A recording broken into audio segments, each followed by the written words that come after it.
जय भीम नमो बुद्धाय सर्वांना. हो बोल. सगळ्या सगळ्यांचं स्वागत आहे. आज आपण धम्मपदातली 186 आणि 87, 186 187 आणि बुद्ध वगातली 8वी आणि 9वी गाथा पाहणार आहोत. हम्म. 186 आणि 187 गाथा आणि आपल्याला एकूण 423 गाथा पूर्ण करायच्या. म्हणजे हम्म. अजून 7 साडेसात महिने आपला कार्यक्रम चालेल. जर रेग्युलर आपण दररोज एक गाथा जरी घेतली तरी. काय काय ठिकाणी एकत्रित गाथा आहेत. तर थोडे दिवस कमी होऊ शकतात. पण कमीत कमी 7 महिने तरी चालतील अशी अपेक्षा आहे. अं, तर सगळ्यांनी आपल्या मनाची तयारी ठेवायची, आत्तापर्यंत ठेवली तशी पुढे. आणि याचबरोबर आपण सती, जागृती, भान हा विषय सोबत घेऊन चाललेलो आहोत. कारण त्याच्याशिवाय गाथा समजणार नाहीत असं माझं मत आहे. जोपर्यंत आपण काय वाचतो आणि कशासाठी वाचतो आणि याचा आपल्याला काय उपयोग आहे जीवनामध्ये, याचं भान नसेल, म्हणजे स्वतःचं भान नसेल, तर मग हा अभ्यास नुसताच पुस्तकी अभ्यास होईल. आपल्याला पुस्तकी अभ्यास नाही करायचा, कारण तो प्रत्येकजण आपापल्या पातळीवर करू शकतो थोड्याफार फरकानं. आपल्याला त्याच्यासाठी इथं वेळ घालवण्याची गरज नाही. आपल्याला एक प्रकारे संशोधन करायचे. हे एक प्रकारे रिसर्च वर्क आहे. आणि मी सुद्धा पहिल्यांदाच करतोय. आत्तापर्यंत धम्मपदाचा अभ्यास हा वेगवेगळ्या प्रसंगी शालेय जीवनापासून झाला थोडाफार. आत्तापर्यंत होत आला. परंतु जेव्हा सतीचा अनुभवात्मक शोध लागला, सतीचा शोध काय आपण नाही घेतला. अं, तो बुद्धांपासूनच आलेला आहे, बुद्धांनीच लावलेला आहे. एका जागृत व्यक्तीने जागृतीतून सतीचा मुद्दा शोधलेला आहे, किंवा सतीमुळे जागृत झालेले आहेत. असं हे परस्परावलंबी तत्व आहे, प्रिन्सिपल आहे. तर त्या जागृतीचा मुद्दा त्यांच्या सगळं सगळ्या तपस्या केल्यानंतर, सगळा अभ्यास केल्यानंतर, सगळे कष्ट सहन केल्यानंतर, सगळे मार्ग पाहिल्यानंतर शेवटी त्यांना लक्षात आलं जणू काय, अरे हे तर आपल्यातच आहे. आपल्याला जीवनाचं भान आलं, आपल्याला आपली सती आली. काया वेदना चित्त मनोधम्माच्या पातळीवर, इंद्रियांच्या पातळीवर, वर्तनाच्या पातळीवर, वाणी कर्म, काया वाचा मन, या सगळ्या पातळीवर भान आलं, जगण्याचं भान आलं, की प्रश्न सुटायला सुरुवात होते. म्हणजे काही कुठं पळण्याची आवश्यकता नाही. सगळं इथंच आहे. परंतु पळणं सोपं आहे, इथं येणं अवघड आहे. स्वतःमध्ये येणं अवघड आहे. आत्तादीप भव अवघड आहे. हेही पस्तिको अवघड आहे. इथंच या आणि इथंच पहा, हे अवघड आहे. आपण तिथंच जातो आणि तेच पाहतो. म्हणजे व्यावहारिक जग जे आहे आपलं, इंद्रियजन्य जग जे आहे, याच्यात रमणं हे सोपं आहे. कारण जन्मापासूनच आपल्याला ती सवय लागलेली आहे. म्हणजे ती मुद्दाम नाही सवय लावली आपण, ती लागलेली आहे. ते जीवनाचं लक्षणच आहे. आपण ठरवून जन्म घेतला नाही, त्यामुळे ठरवून आपण सवयी लावून घेतल्या नाहीत, त्या लागल्या. चित्ताचं मनाचं स्वरूपच हे संस्कारजन्य आहे. म्हणजे संस्कारातूनच चित्त तयार होत आहे. संस्कारातून जर चित्त तयार होत आहे नैसर्गिकपणे, नॅचरली, तर आपण करतो आणि मी, चांगलं वाईट, पाप पुण्य, सदाचार दुराचार, सद्विचार दुर्विचार, हे काय म्हणतात, हा कार्यकारण भाव आहे. हे नैसर्गिकपणेच घडतं आणि त्याचे आपण चांगले वाईट परिणाम भोगतो, ज्याला आपण सुखदुःख म्हणतो. यातलं दुःख आपल्याला नको असतंय, कारण ते सहन होत नाही. त्याच्यामुळे आपली उलथापालथ चालते, फडफड चालते, धडपड चालते, रडणं गागणं चालतं, आरडाओरड चालते, शिवीगाळ चालते, मारामारी चालते, स्पर्धा चालते आणि युद्ध चालतं. आताही आणि बाहेर आहे. बाहेरचं आता जागतिक युद्ध आपण पाहतो, त्याचं मूळ याच्यातच आहे. आणि आपल्यात चाललेलं व्यक्तिगत युद्ध आपल्या अपप्रवृत्तींशी, दुःख देणाऱ्या अपप्रवृत्तींशी, आपल्यातल्या अधम्माशी अधम्माशी सद्धम्माचं युद्ध चाललं जणू काय. म्हणजे महाराज आणि बुद्धाचं युद्ध चाललेलं आहे. तर आतही युद्ध चाललंय, बाहेरही युद्ध चाललंय. आणि हे सगळं भानावर आल्यावर लक्षात येतं. जीवनाचं जगण्याचं भान आलं का हे सगळं, हा सगळा ताप, एक प्रकारे तापच आहे हा. तापासाठीच तप करावं लागतं जणू काय. म्हणजे काही लोक तापासाठी तप करतात आणि आणखीन ताप वाढवतात. काही लोक तपामध्ये आणखीन ताप वाढवतात.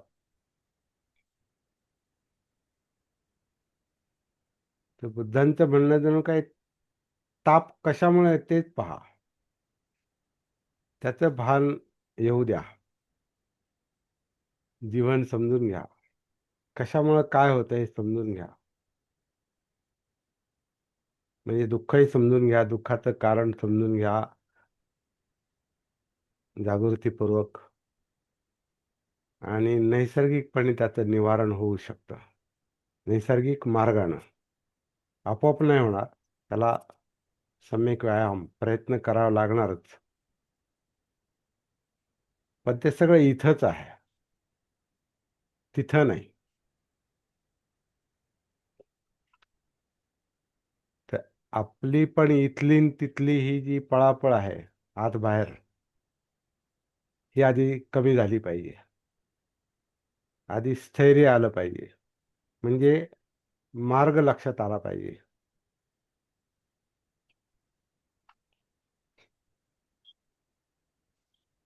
मार्ग लक्षात आला, वाट सापडली, की चालणं सोपं जातं.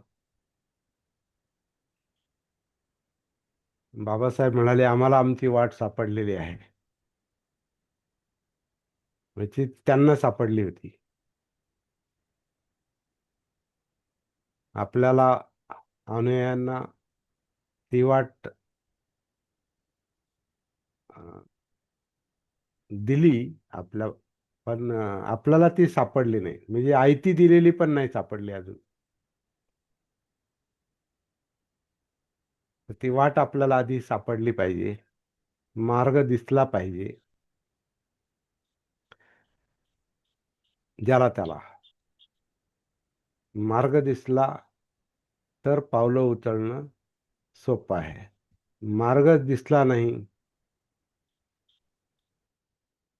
पद्धतीच माहिती नाही, काय करायचं तेच लक्षात आलं नाही, तर मग चालणं कठीण आहे. आणि त्याच्यामुळे पळापळ चालते. ही पळापळ का चालते? इकडं तिकडं, हे करू का ते करू, इकडं जाऊ का तिकडं जाऊ, ह्याला मानू का त्याला मानू, याचा अनुयायी बनू का त्याचा अनुयायी बनू. लांबलचक यादी असते आपली प्रस्तावनेतच. प्रत्येक भाषणाच्या सुरुवातीला कधी कधी लांबलचक यादी असते. म्हणजे आपण हे सगळ्यांना आपण आदर्श मानतो, म्हणजे आपल्याला मार्ग सापडलेला नाही. त्याच्यामुळे आपण काय करतो, हे ह्यालाही सगळ्यांनाच घेतो, सगळ्यांना ड्रायव्हर करतो. आपल्या जीवनाच्या गाडीचं ड्रायव्हिंग आपण सगळ्यांच्याच हातात देतो. म्हणजे आदर्शांच्या हातात देतो, महापुरुषांच्या वेगवेगळ्या हातात देतो, वेगवेगळ्या नेत्यांच्या हातात देतो, वेगवेगळ्या गुरूंच्या हातात देतो, वेगवेगळ्या संस्थांच्या हातात देतो, वेगवेगळ्या पद्धतींच्या हातात देतो, विद्वानांच्या हातात देतो आणि दुसऱ्याच्या हातात देतो. म्हणजे आपल्याला मार्ग सापडलेला नसतो. म्हणून हा सगळा गोंधळ आहे. तर आधी शांतपणे मार्गावर आलं पाहिजे. मार्ग दिसला पाहिजे. बाबासाहेबांना जसं ते आता अं, सर्व समाजाच्या वतीने जणू काय ते बोलले, की आम्हाला आमची वाट सापडलेली आहे. पण खरं म्हणजे बाबासाहेबांना त्यांची वाट सापडली होती. म्हणताना म्हणतोय आम्हाला आमची वाट सापडली, पण आम्हाला नाही सापडली अजून. पूर्ण नाही सापडली. म्हणजे व्यक्तिगत विचार करा, नाही तर सामाजिक विचार करा. राष्ट्रीय विचार करा, नाही तर जागतिक विचार करा. बुद्धाची वाट पूर्णपणे सापडलेली नाही. धडपड चालू आहे. शोध कार्य चालू आहे. तर हे सगळं सांगण्याचा मतीचा अर्थ असा आहे, प्रस्तावना मोठी याच्यासाठी झाली का आधी मार्गावर आलं पाहिजे. म्हणजे आधी मार्ग सापडला पाहिजे, वाट सापडली पाहिजे आणि ज्याला त्याला सापडली पाहिजे. आणि मग ज्याचं त्याचं चालणं हे व्यवस्थित राहील, दिशा योग्य दिशेने राहील. नाहीतर उंबऱ्याच्या आत, उंबऱ्याच्या बाहेर. उंबऱ्याच्या आत तरी येतो, काही वेळ उंबऱ्याच्या बाहेर जातो. हे आत बाहेर चालू आहे. तर आत बाहेर हे चालू ठेवावं पण लागतं. कारण माणसाचं जीवन, आपलं जीवन हे सब्जेक्टिव्ह पण आहे, ऑब्जेक्टिव्ह पण आहे. म्हणजे उंबऱ्याच्या आतलं जीवन पण आहे आपलं, म्हणजे व्यक्तिगत जीवन, आणि उंबऱ्याच्या बाहेरचं पण जीवन आहे, म्हणजे व्यावहारिक जीवन. व्यक्तिगत जीवन म्हणजे आपलं व्यक्तिगत आयुष्य, आणि म्हणजे उंबऱ्याच्या आतलं जीवन म्हणजे व्यक्तिगत आयुष्य. उंबऱ्याच्या बाहेरचं जीवन म्हणजे बाहेर काय काय आहे. पहिलं म्हणजे आपलं कुटुंब. ते जीवनाच्या उंबऱ्याच्या बाहेरच आहे ते. त्याच्याशी आपण कनेक्टेड आहोत, एकत्रच आहोत, पण ते उंबऱ्याच्या बाहेरचं आहे. त्याचं कारण असं आहे, की आपण समजा आई-वडिलांपासून सुरुवात केली किंवा पती-पत्नीपासून सुरुवात केली. पती-पत्नीच्या आधी आपण आई-वडील. तर आई-वडील आपण जरी एकत्र असलो, तरी आपल्या दुःखमुक्तीची, त्रासातून मुक्त होण्याची सगळी जबाबदारी आपल्या आईवडील नाही घेऊ शकत. ते काळजी करू शकतात, ते आपल्याला आपली काळजी घेऊ शकतात, ते आपल्याला वेगवेगळ्या फॅसिलिटीज देऊ शकतात, म्हणजे आपल्याला संधी उपलब्ध करून देऊ शकतात, आपली सोय करू शकतात, आपली आर्थिक सोय करू शकतात, आपल्याला धैर्य देऊ शकतात, पण मुक्तीचा मार्ग नाही दाखवू शकत.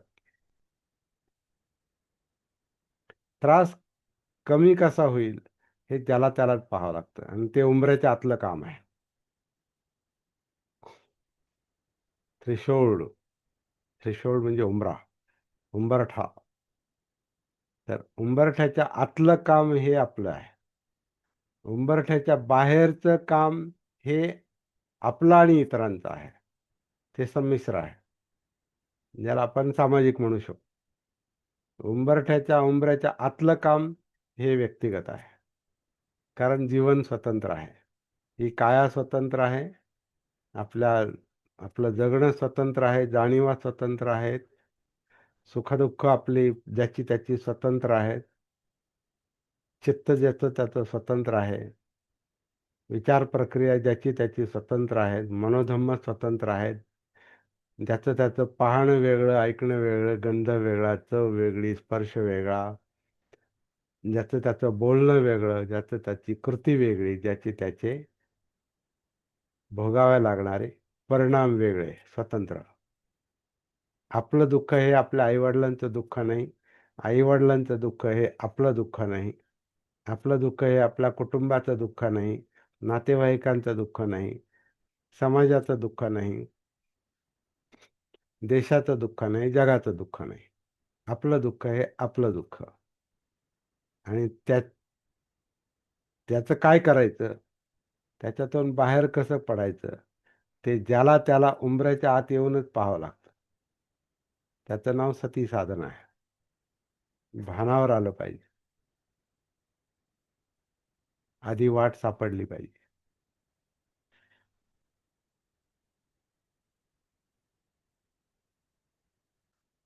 पण बऱ्याचदा आपण उंबऱ्याच्या बाहेरच जास्त पळतो. म्हणजे मुद्दाम पळतो असं नाही. संस्कारित अस्तित्व जीवनच असं आहे.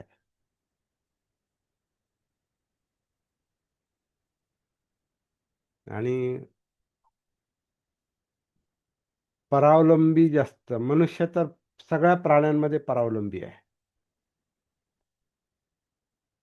माणसाचा जन्म झाला की तो असाच जन्म नाही. त्याला त्याला कुठेतरी हॉस्पिटल असतं, नाही तर घर असतं, आणि ते जन्माच्या वेळेला एक त्याला कोणीतरी काय म्हणतात, आई दाई आणि काय डॉक्टर असतील किंवा काय असतील, आणि मग त्याचं ते सगळं उठाठेव करणार. आणि मग त्याला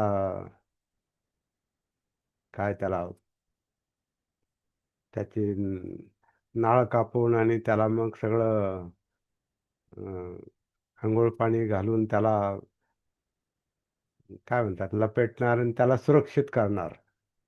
दुसरा माणूस त्याला गुंडाळणार.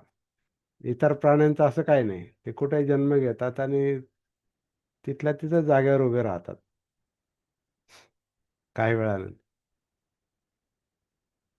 तर काही वेळ त्यांचं काय त्यांची आई काय गाय वासरू काय असेल ते काही वेळ त्यांना सुरक्षितता देतात, दूध हे करतात, आणि नंतर काही दिवसातच ते स्वतंत्र चरायला लागतं, स्वतःच खायला लागतं, स्वतःच अं, चरायला लागतं, शिकार करायला लागतं, जे काय असेल ते स्वतःच.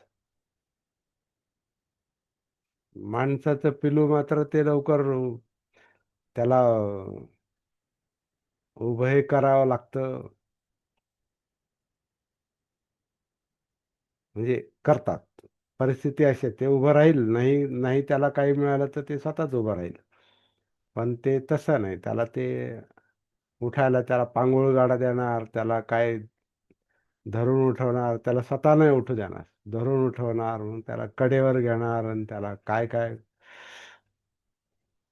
खाऊ घालणार, पिऊ घालणार, त्याला झोपू घालणार, त्याला काय अंगाई गाणार, मग त्याचे सगळे लाड पुरवणार. मग त्याला शाळेत घालणार, अभ्यास करायला लावणार. तो करतो की नाही, नाही त्याला करायला लावणार. आणि सतत असं सुरक्षिततेखाली असं त्याला अवलंबून ठेवलं जातं जास्त.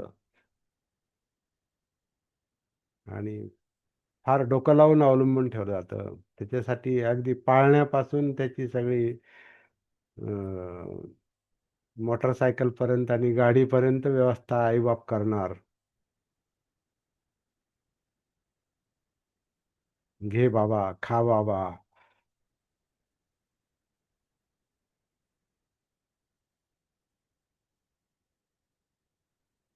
बाबा 2 लेकराचा बाप झाला तरी ते विचारतात त्याला, जेवलास का बाबा? ते एवढं परावलंबन असतं की मनुष्य दुर्बल, सगळ्यात दुर्बल प्राणी आहे खरं म्हणजे, पण सगळ्यात हुशार पण आहे. पण सगळ्यात दुर्बल आहे म्हणून सगळ्यात मोठं गुंतागुंतीचं दुःख मला वाटतं माणसातच आहे, गुंतागुंतीचं आहे. आणि ते जास्त या परावलंबनामुळे आहे. आणि परावलंबनामध्ये तो आणखीन आसक्ती पण त्याची वाढते आणखीन. आणि त्याला कधीच बऱ्याच वेळेला अंतर्मुख व्हायला त्याला संधी पण मिळत नाही, कारण सतत बाहेर, उंबऱ्याच्या बाहेरच, सगळं उंबऱ्याच्या बाहेर, पळापळ. ते पळावंच लागतं, व्यवहारात जगावंच लागतं. कारण आपलं घर आहे म्हटलं तर त्याला उंबरा असतो, आणि आपल्या जीवनाला पण उंबरा आहे, अंतर्मुक्त आणि बहिर्मुक्त. तर आपण असे म्हणू शकतो, बहिर्मुक्ता म्हणजे ध्यान आहे आणि अंतर्मुक्ता म्हणजे भान आहे. आता बरेच लोक ध्यानामध्ये अंतर्मुक्ता पाहतात, पण मला वाटतं ध्यान हे बाहेरच असतं, कारण विषयच बाहेरून दिले जातात. स्वतःचे विषय नाही, ध्यान करणारे लोक पण स्वतःचा विषय स्वतः नाही निवडत कधी, बऱ्याच वेळा. म्हणजे मन हे ध्यान करतच, मनाला जे विषय पाहिजेत, आवडतात, ते मिळवण्यासाठी, उपादान करण्यासाठी मन ध्यान करतच विषयाचं. जे नको ते हटवण्यासाठी मन त्याच्यावर ध्यान देतच आणि त्याला हटवतच. लोभ आणि द्वेष. पण याच्यातून आलेला वैताग, याच्यातून येणार विचलन, मनाचं विचलन, हे दूर करण्यासाठी बाहेरून ध्यानाचे विषय दिले जातात, किंवा माणसंही शोधतात. कुणीतरी सांगाल आपल्याला, कुणीतरी मार्ग दाखवेल, दुसरा मार्ग दाखवेल कुणीतरी, दुसरा माणूस, दुसरा गुरु, दुसरं शिक्षक, दुसरं पुस्तक, किंवा दुसरं दुसरं कुणीतरी मला आहे. तर परावलंबनाची ही पण एक पराकाष्ठाच आहे, म्हणजे खूप मोठे प्रयत्न आहेत मुक्तीसाठी. परावलंबन, दुःख इकडं, इकडं मुक्ती पाहिजे, पण दुःख इकडं आणि मुक्तीसाठी बाहेर परावलंबन. म्हणजे दोर आत बांधलाय आणि बाहेर जाऊन ओढतोय, उंबऱ्याच्या बाहेर जाऊन आतून सुटायला पाहतो. आणि उंबऱ्यातच काय म्हणतात, उंबऱ्यातच प्राण सोडतो माणूस जणू काय, बाहेरच.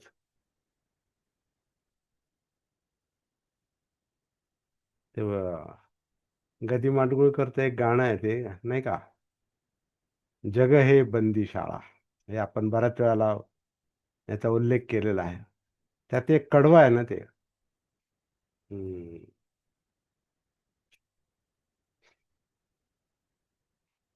जो तो आपल्या जागी जखडे, जो तो आपल्या जो तो आपुल्या जागी जखडे, नजर न धावे तटापलीकडे. म्हणजे बंधनाच्या पलीकडे नाही, तो बंधनातच आहे, आत नाही तर बाहेर बंधनात. नजर न धावे तटापलीकडे, उंबरातले. आता उंबर उंबर असतं ना, उंबर फळ असतं ते झाड, उंबराचं झाडाची उंबर. उंबरातले किडे मकोडे, उंबरी करीती लीला. त्यांचे सगळे पराक्रम त्या उंबराच्या आतच असतात.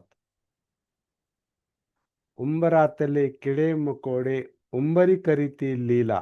लीला म्हणजे त्यांचे पराक्रम, त्यांचे उद्योग, त्यांचे. कारण तिथंच ते जन्माला येतात, तिथंच त्यांचे खातात पितात, तिथंच परत निर्मिती करतात, तिथंच त्यांचं जीवन आणि तिथंच त्यांचा शेवट.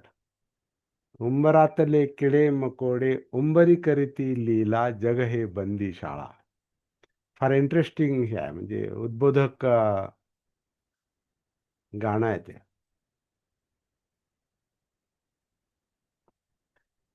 तर असंच आहे म्हणजे जीवनाचं स्वरूप हे असंच आहे, पण हे असंच का आहे? तर परावलंबन आणि जगण्याचं भान नाही, सती नाही. असो म्हणजे धम्मपद आपल्याला बरंच काही काही विचार करायला भाग पाडतंय आणि इंटरेस्टिंग आहे, चांगलं आहे. मुख्य गोष्ट आपल्याला वाट सापडली पाहिजे, वाट शोधली पाहिजे, वाट सापडली पाहिजे. मग चालणं सोपं होतं. नाही तर दुसऱ्याच्याच गाडीत बसा, दुसऱ्यांच्याच सल्ल्यानं चालायचं, दुसऱ्यांच्याच वाटेनं चालायचं.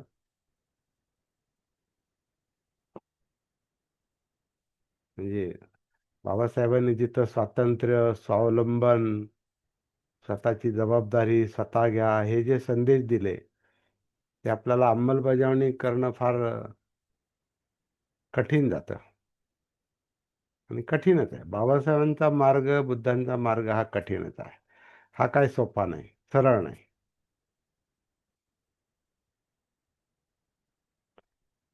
बाबासाहेबांनी स्वातंत्र्य सांगितलं, आपल्याला पारतंत्र्य आवडतं. बाबासाहेबांनी स्वावलंबन सांगितलं, आपल्याला परावलंबन आवडतं. ज्याने त्याने आपल्या जीविताची जबाबदारी आपल्या शिरावर घेतली पाहिजे असं ते म्हणतात. आपण आपलं ओझं दुसऱ्याच्या बोकांडी मारतो. तुम्ही पहा आणि तुम्ही वाट दाखवा आणि तुम्ही आमचं सगळं करा. तुम्ही आम्हाला मदत करा आणि आपण फक्त त्याचा उपभोग घेतो. तर अवघड आहे आणि याचं कारण एकच आहे की आपण उंबऱ्याच्या आत येत नाही लवकर.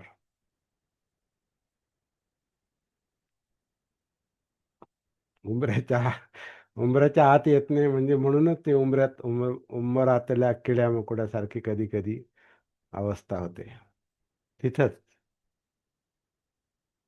म्हणजे बाहेर आपण आपल्या उंबऱ्याच्या बाहेर असलो तरी उंबरातल्या किड्या मकोड्यासारखंच आहे, ते तिथंच आहे. त्यामुळे सुटका नाही, त्यामुळे दुःखमुक्ती नाही, निब्बाण नाही. तर हे शिकावं लागतं. आपल्या त्रिकोणातले हे एवढ्या त्रिकोणात जरी आपण आपलं जीवन हा त्रिकोणाचा आपला हा मार्गच आहे एक प्रकारे. हा अंतर्मुक्तेचा, बहिर्मुक्तेचा, उंबऱ्याच्या आतला आणि उंबऱ्याच्या बाहेरचा. उंबर नाही म्हणत हा मी, उंबरठा. उंबऱ्याच्या आतलं आणि उंबऱ्याच्या बाहेरचं जीवन जे आहे ना, हे ते त्या त्रिकोणात बसवता येतं का आपण पाहिलं पाहिजे. आपण बुद्ध, बाबासाहेब, आपण बाबासाहेब, बुद्ध, आधी आपण, बेस, पाया, उंबराच्या आत, उंबऱ्याच्या आत, उंबरठ्याच्या आत.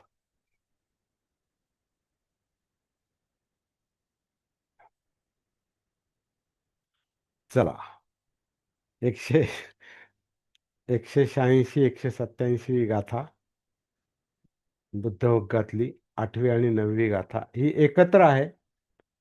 अं, पण आपण त्याचा स्वतंत्र विचार पण करू शकतो. पण एकत्रित विचार करू, कारण त्याच्यात चिंतन करण्यासारखे बरेच मुद्दे जरी असले तर त्याचं एक थोडंसं प्रास्ताविक हे बोलता बोलता झालेलं आहे असं मला वाटतं. अं, गाथांविषयीचं प्रास्ताविक नाही ते, परंतु अं, थोडंसं थोडंसं ह्या प्रास्ताविकाला धरून आपण गाथेला टच करू शकतो. न कहा पण वस्सेन तित्ती कामेषु विच्यति अप्पसादा दुःखा कामा इति विज्ञाय पंडितो अपि दिव्येषु कामेषु रतिंसो नाधिगच्छति तन्न खैरतो होती सम्मा संबुद्ध सावको. त्याचा अर्थ असा दिलाय की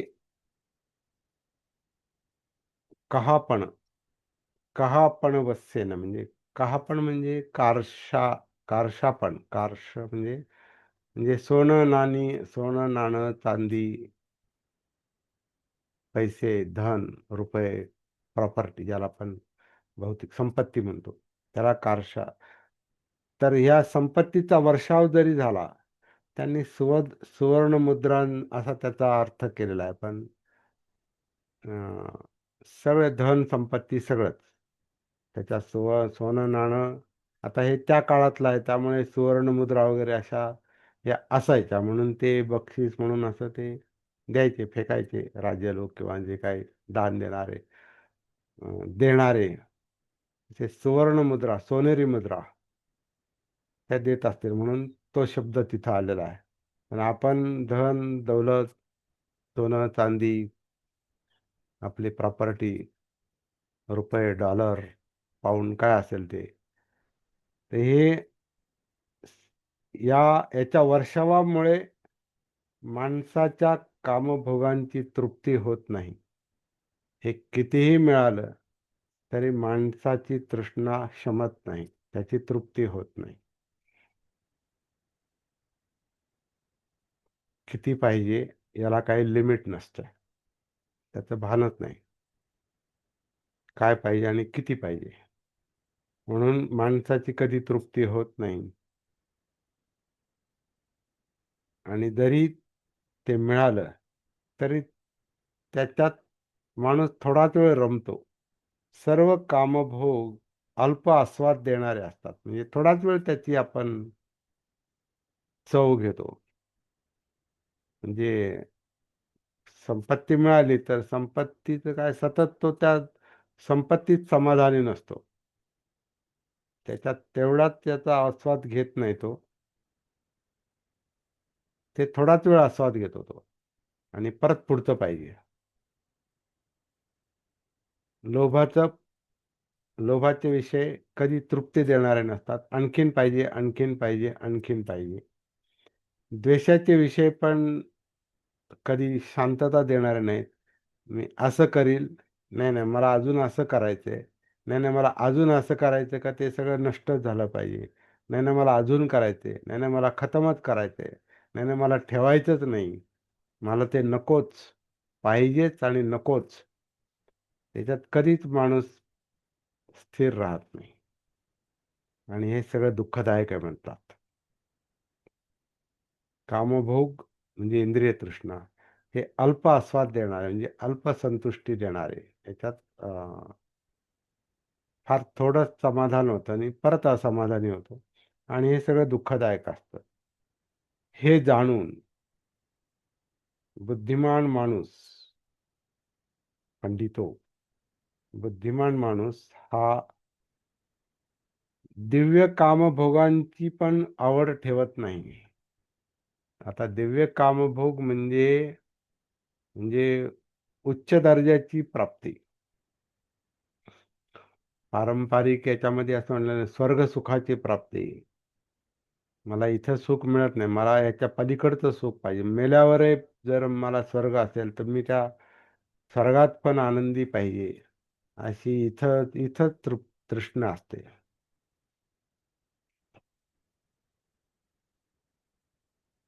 म्हणून लवकर जीव जात नाही, अजून काहीतरी पाहिजे. आत्ता नाही मिळालं ते नंतर तरी मिळावं. तर ते ते दिव्य दिव्य कामभोग पलीकडचे, म्हणजे देवलोकात जाणं असं म्हणतात. देव देव बनण्याची तृष्णा, कारण देवासारखं बनण्याची तृष्णा, हे पण दिव्य लोकाचा कामभोगच आहे. किंवा स्वर्गात जाण्याची इच्छा. स्वर्गात एक दिवस असा येईल की तुम्हाला सगळं सुख मिळेल, आणि तो दिवस म्हणजे स्वर्गात, इथं नाही. आणि मग माणूस त्या लालसेपोटी, त्या भोगापोटी सगळे मग पूजा अर्चा प्रार्थना सगळं काही करतो. तर आज इथं असं म्हटलेलं आहे, असा सुज्ञ माणूस, पंडित माणूस, जाणकार माणूस, जागृत माणूस अशा दिव्य कामभोगाचे पलीकडच्या कामभोगाची पण इच्छा ठेवत नाही.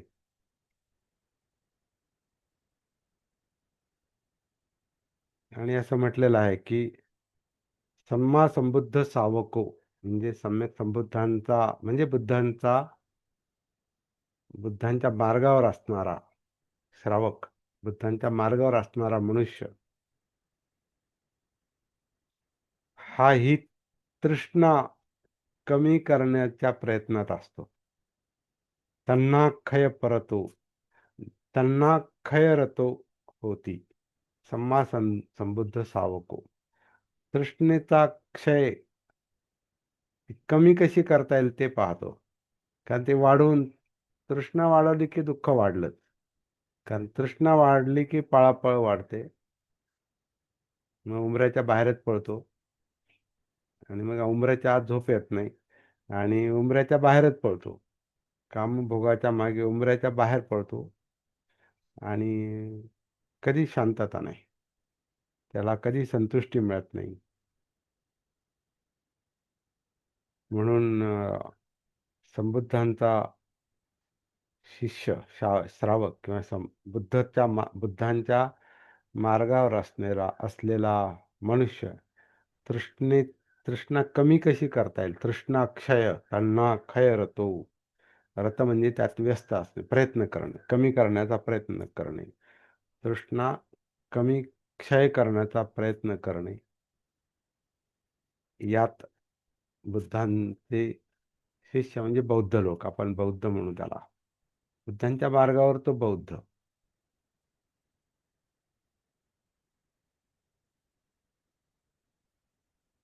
अशी एक बौद्धांची पण आता आपल्याला नवीन व्याख्या केली पाहिजे. बौद्ध कोण? जो बुद्धाच्या मार्गावर आहे तो. बौद्ध दीक्षा घेऊन कुणी फक्त बौद्ध बनत नाही. दीक्षेने कुणी बौद्ध बनत नाही. कर्माने बौद्ध म्हणतो. न जच्चा वसल होती, न जच्चा होती ब्राह्मणो, कम्मेन वसल होती, कम्मेन होती ब्राह्मणो. अशी ही जी गाथा आहे तसं ती इथं कर्माने कोणी ब्राह्मण नाही, कर्माने कोणी शूद्र नाही. तसंच इथं म्हणजे जन्मानं कोणी ब्राह्मण नाही, जन्मानं कोणी शूद्र नाही. कर्मानं ब्राह्मण होतो, कर्मानं शूद्र होतो. ते गाथेचा काय संदर्भ असेल तो असो, पण इथे आपल्याला जन्माने कोणी बौद्ध नाही, कर्माने बौद्ध होतो. वर्तन कसं करतो, स्वतःला समजून किती घेतो, तो बौद्ध, तो बुद्धांच्या मार्गावर. त्याला बुद्ध समजतात. नाही तर नुसती दीक्षा घेतली आणि बौद्ध पद्धतीनं लग्न लावलं, नामकरण केलं आणि दाखल्यावर बौद्ध आहे किंवा नुसतं मनात मी बौद्ध आहे, बौद्ध म्हणून शो आहे, फक्त बौद्ध कायद्याची अपेक्षा करतो, बौद्ध जनगणना.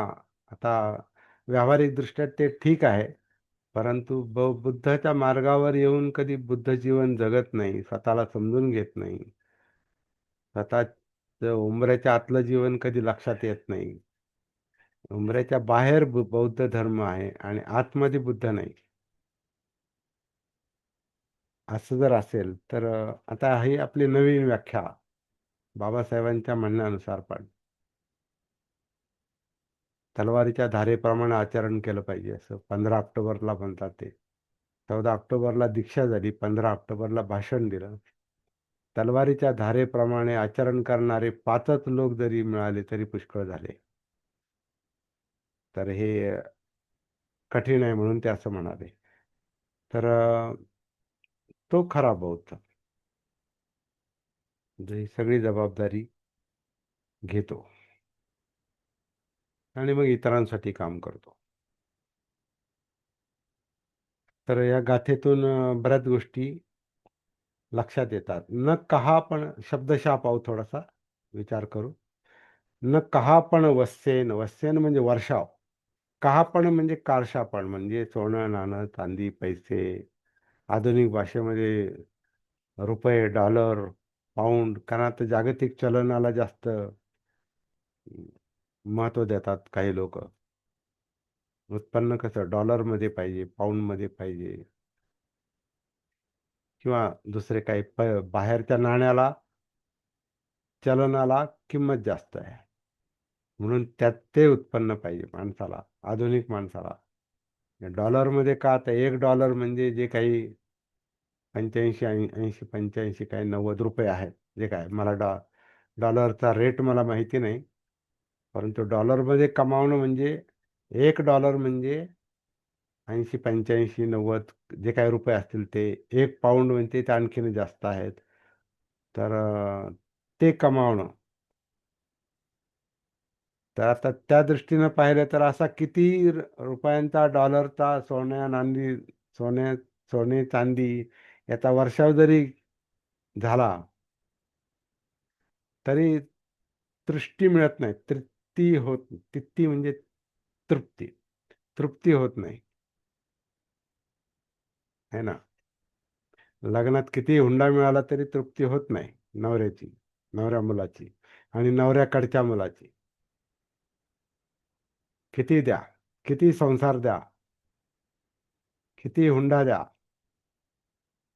आता हुंडा ते घेणं देणं घेणं हे बंदी आहे, परंतु ते चालतच आहे, उघडपणे चालतंय, आणि त्याच्यात कधी तृप्ती नसते. येऊ द्या, अजून येऊ द्या, आणि लग्न झाल्यानंतर पण येऊ द्या.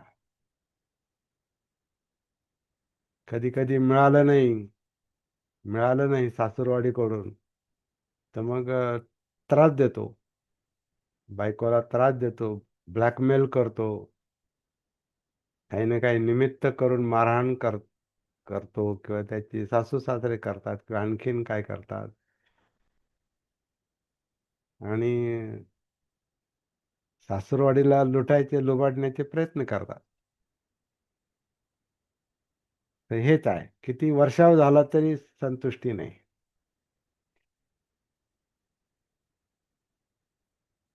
ते आता फक्त सासू म्हणजे काय म्हणतात ते, इकडचा लग्नाशी संबंधित ही गोष्ट नाही, पण व्यवहारात हेच चाललेलं आहे. आपल्याला किती किती बँक बॅलन्स पाहिजे, किंवा किती आपल्याकडे सोनं नाणं पाहिजे, आपलं घर किती मजली पाहिजे, म्हणजे आपल्याला शांतता मिळेल, तृप्ती होईल, किती गाड्या पाहिजेत, किती ड्रेस पाहिजेत, किती पैसे पाहिजेत, हे सगळ्याचा वर्षाव झाला तरी तृप्ती नाही. म्हण कामेसु तित्ती कामेसु विज्जती, काम वासनेची, इंद्रिय तृष्णेची तृप्ती होत नाही. अप्पसादा दुःखा कामा, तर ह्या कामातून म्हणजे ह्या इंद्रिय तृष्णेतून दुःख जे आहे ना, हे कधीच संपत नाही. या संपत्तीचा जो आस्वाद आहे, तो आस्वाद फार थोडा वेळ घेता येतो. म्हणजे उदाहरणार्थ आपण नवीन गाडी घेतली, तर किंवा कोणतीही नवीन वस्तू घेतली, तर आपल्याकडे एक म्हण आहे, नव्याचे 9 दिवस.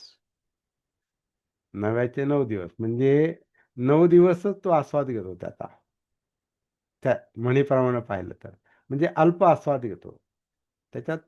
कोणती नवीन गोष्ट होत्या, थोडा वेळ रमतो, आणि त्याच्यातून तृप्ती मिळत नाही, मग दुसरी पाहिजे वस्तू, किंवा त्याच्यापेक्षा चांगली पाहिजे,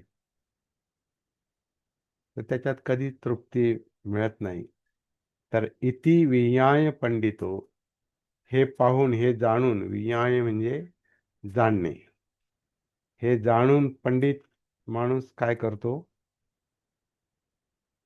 अं, अगदी दिव्य लोकातली सुद्धा अपेक्षा ठेवत नाही. मगाशी आपण चर्चा जी केली, दिव्य लोकातली म्हणजे इथं आपल्याला तृप्ती मिळत नाही ना, मग तिथं मिळावी. ह्या जन्मात मिळत नाही ना, मग पुढच्या जन्मात मिळावी. ह्या लोकात मिळत नाही ना, मग परलोकात मिळावी, म्हणजे स्वर्गलोकात मिळावी, देवलोकात मिळावी. माझं जे, म्हणून म्हणून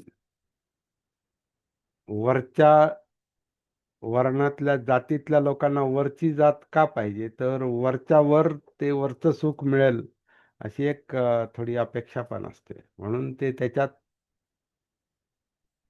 जातीसाठी माती खा, त्या जातीतच जगा आणि मग तुमचं कर्तव्य पूर्ण होईल आणि मग तुम्हाला पुढचा जन्म चांगला मिळेल आणि मग सुख मिळेल. तर हा तो परलोकातल्या सुखाचा हव्यास, आसक्ती, त्याच्यावर जाती व्यवस्था, वर्ण व्यवस्था टिकून पण आहे. पूर्वी जास्त ते असायचं. आज तात्काळ लोकांना अक्कल येत चालली, तो भाग वेगळा. पण दिव्य लोकांची अपेक्षा, तर हे सगळं पंडित म्हणजे अर्थात जागृत मनुष्य, जो भानावर आलेला आहे, ज्याला जीवन समजलेलं आहे, ज्याला उंबऱ्याचं आतलं बाहेर जीवन समजलेलं आहे, जगणं समजलेलं आहे, तो दिव्य लोकाची पण अपेक्षा करत नाही. म्हणजे तो हे काहीच मानत नाही बाकीचं. त्याला हे कळतं की खरं सुख कशात आहे, दुःखमुक्ती कशात आहे, हे त्याला कळतं. मग तो दिव्य लोकात पण तो रस घेत नाही, इंटरेस्ट घेत नाही, त्याच्यात आसक्ती ठेवत नाही.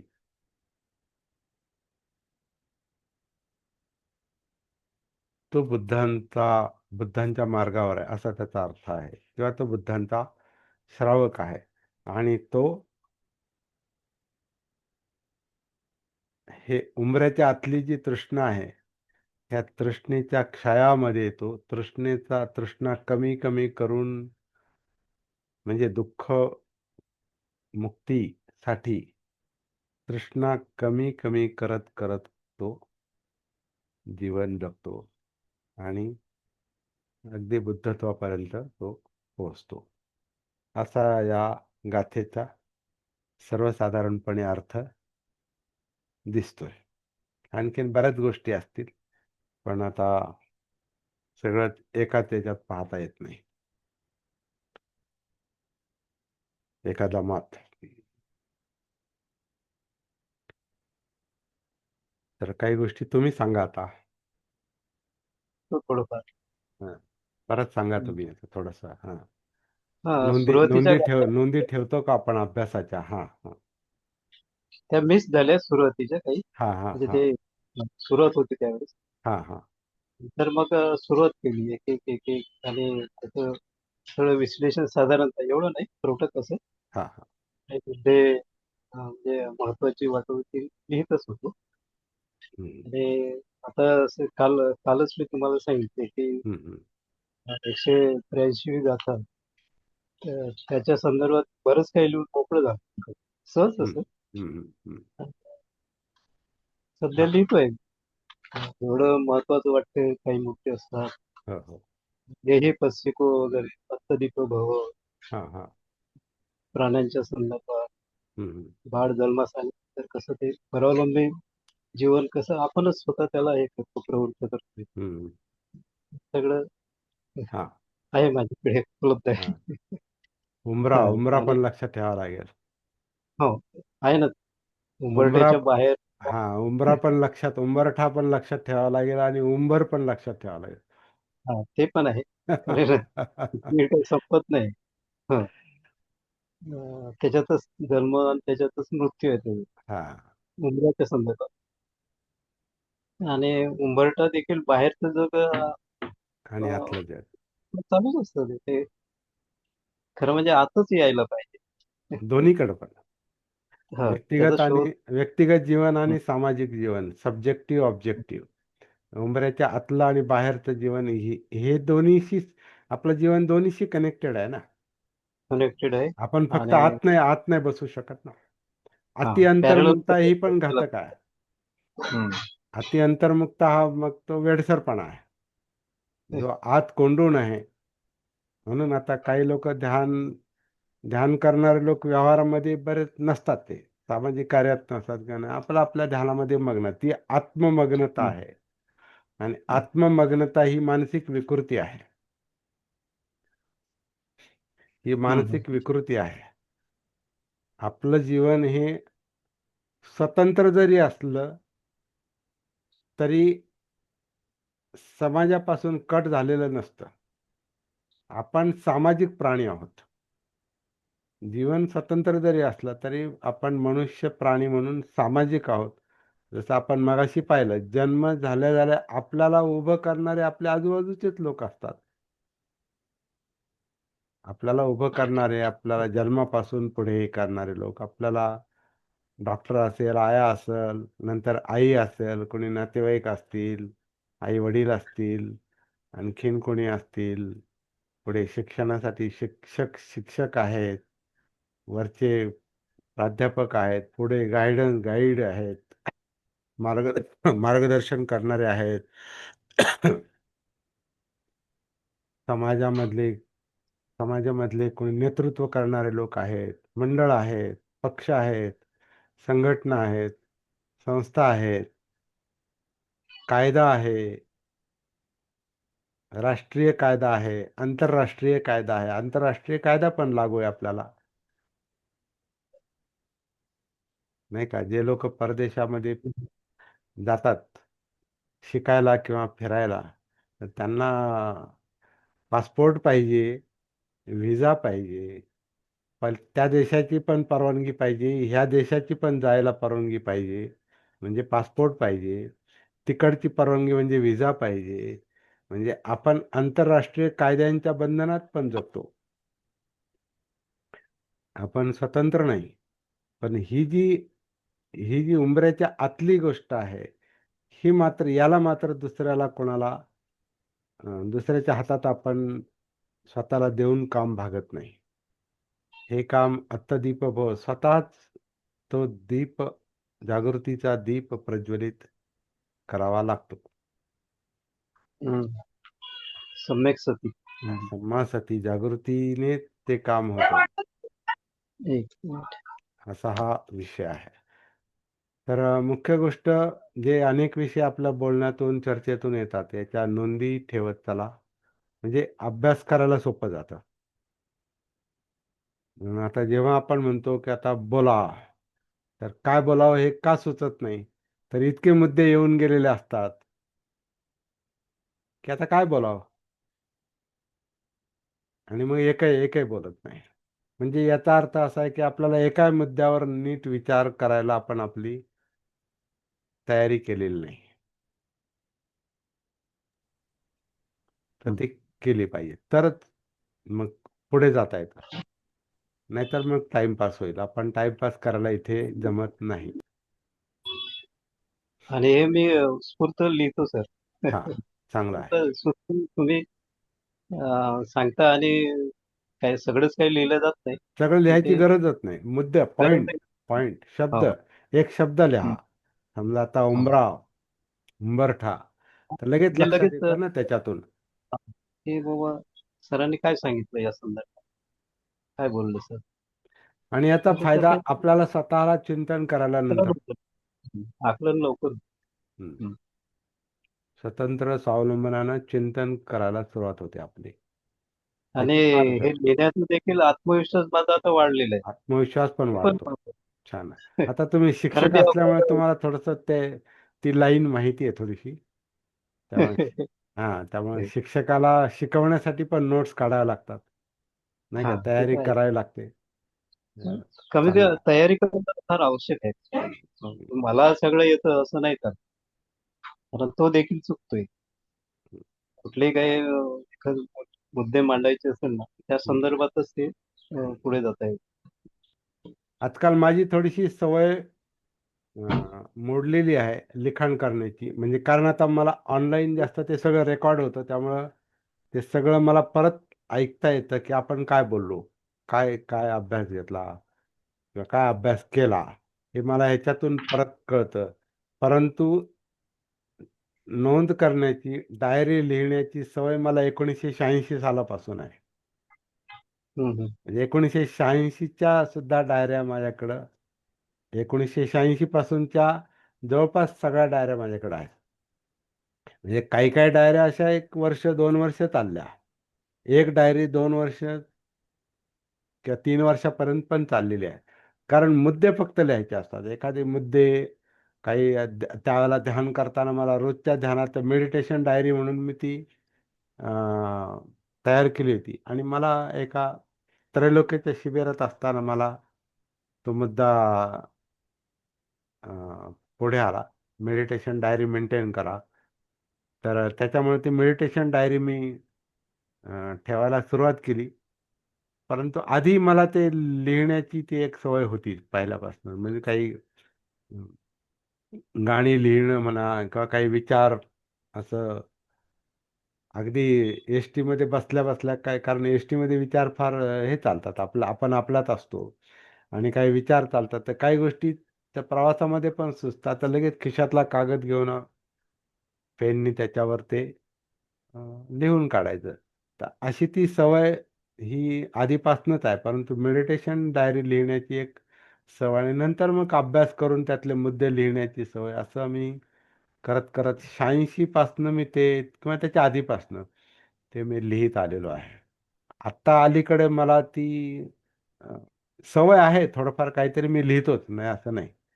काहीतरी एखादी डायरी तरी मी माझ्याजवळ ठेवलेलीच असते. म्हणजे त्याच्या पाठीमागे आता आपला अभ्यास आहे लगेच.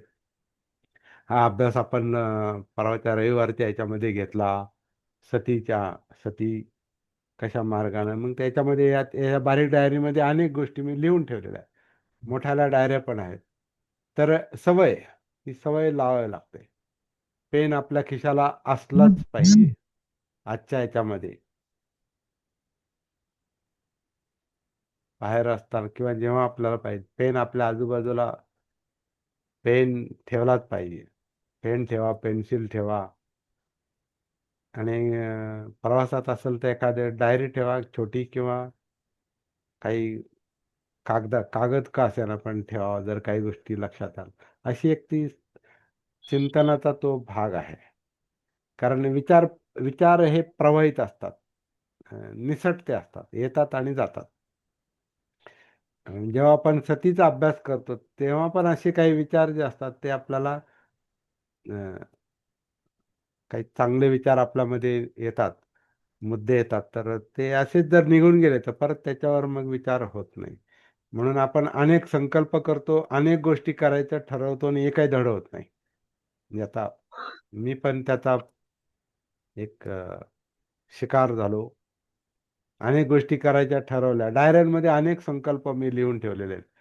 शेकडो शेकडो संकल्प त्याच्यामध्ये दिसतील. हे करायचंय मला, ते करायचंय, याचा अभ्यास करायचा आहे, याचं लिखाण करायचंय, याच्यावर काहीतरी गाणं तयार केलं पाहिजे, याच्यावर काहीतरी या विषयावर ध्यान केलं पाहिजे, या विषयावर चिंतन केलं पाहिजे, हे असं केलं पाहिजे आणि तसं केलं पाहिजे, असं केलं पाहिजे, असं बरंच काय काय संकल्प लिहून ठेवलेले आहेत. परंतु फार कमी याच्यावर आपला फोकस असतो. कारण ते सगळ्याचं भान नसतं आपल्याला. मग कधी मध्ये आपण ध्यान करतो आणि ते ध्यानाचा विषय सुटून जातो. असं ते सगळा उंबऱ्याच्या आतला गोंधळ आहे.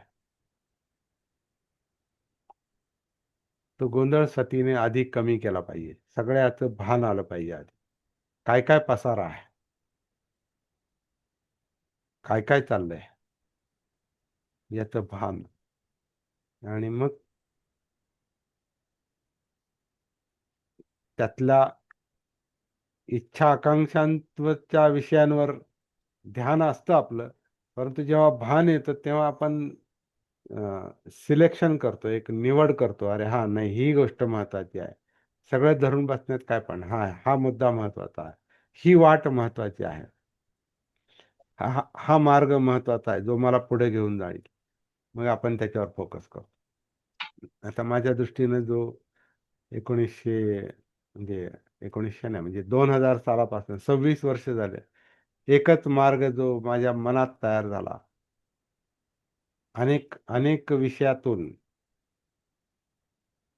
एक मार्ग जो तयार झाला, एक वाट जी तयार झाली, त्याला मी सती म्हणतो. तो मुद्दा, तो जागृतीचा मुद्दा लक्षात आला आणि मग मी दुसरं काही करतच नाही खरं म्हणजे. सगळा उंबऱ्याच्या आतलं बाहेरचं सगळं पाहून एकच, सगळं काही जागृतीपूर्वक चाललं पाहिजे, सतीपूर्वक चाललं पाहिजे. म्हणजे मग जीवनाला योग्य दिशा मिळते. नाहीतर हे करू का ते करू, असंच चाललेलं असतं. सत्तेचं संतुलन पाहिजे असं माझं बाबतीत आहे. काय म्हणाला? सत्तेचं संतुलन पाहिजे. आपल्याला समजलं पाहिजे बाहेर दिसलं बहिर्मुक्ताचे ज्ञान अंतर्मुक्ताचे भाव असं सांगतो. तुमचा मोबाईल लांब आहे का? थोडं जवळ जरा. आणि हा, बोला बोला. सत्तेचं संतुलन पाहिजे असं माझं मत आहे.